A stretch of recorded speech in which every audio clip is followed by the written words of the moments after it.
acclamer pour la parole de Dieu. En tout cas, je me sens déjà de la joie.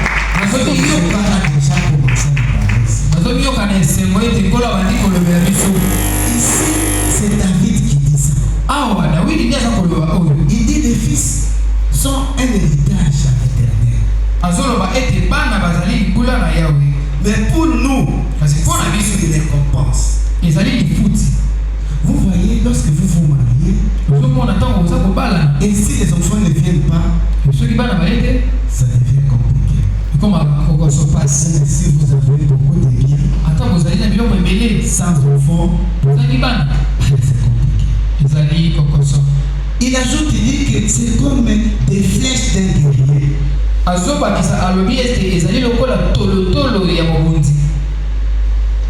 guerrier, c'est celui qui combat. Et il remporte toujours ses combats. Il combat un enfant avec une flèche d'un guerrier. Il dit, c'est ainsi les fils de la jeunesse. Les enfants qui sont nés, dès que papa Daniel a commencé à mettre ses enfants, il a commencé avec son jeune âge. Donc, ces enfants n'ont évolué de flèches pour lui.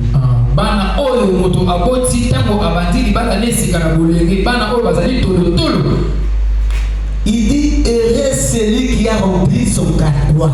Veut dire, heureux celui qui a mis beaucoup au monde des enfants. Nous qui sommes villageois, si vous voulez aller blaguer, il ne faut pas aller blaguer chez un parent qui a 50, 30 enfants.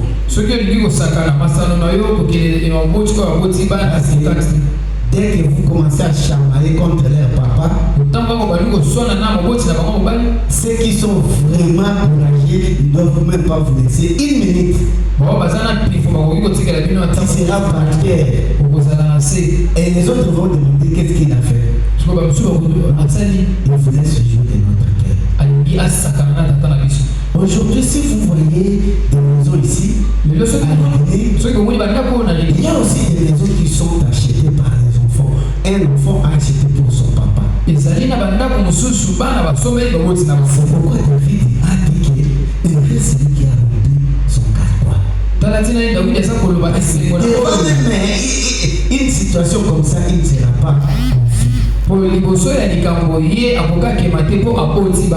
papa, soko sakali na benga bana olibi mwana na pumba olibi tamo boyoka bwana ni pumba tu vas faire quoi ubanga tu vas t'humilier. C'est comme ça que notre sujet d'aujourd'hui, ça concerne beaucoup les enfants. Ici, nous allons lire point 1 d'autres textes de base.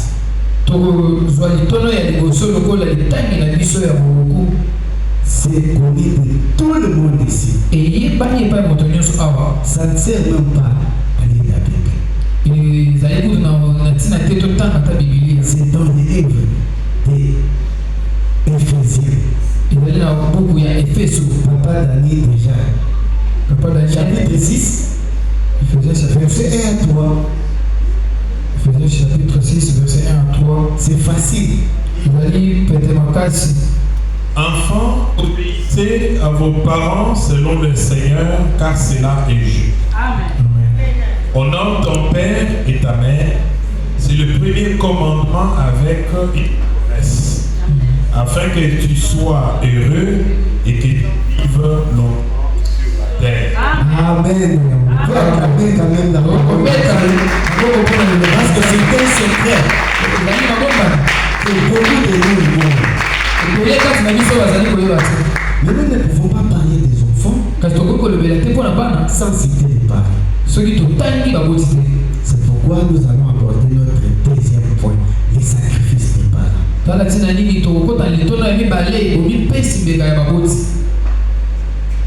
Élever un enfant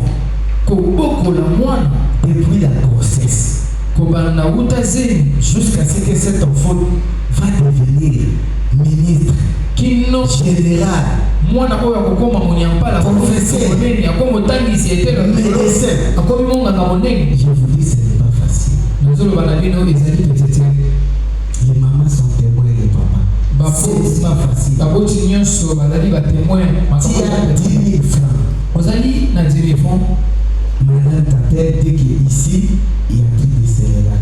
Awa maman moi sinon ça ko bengo ete fufu esili na ndako. Maintenant, la boîte coûte 2 000. Poto ya mwana oyo ezali na 10 000. Tu n'as que 2 000 francs. Yo zaka na 10 000 wana. Tu te retrouves à victoire. Omikuti na victoire. Et t'as qu'un papa, qu'est-ce qu'il doit faire? Lokola moboti ya mobali kosala Ligne 11.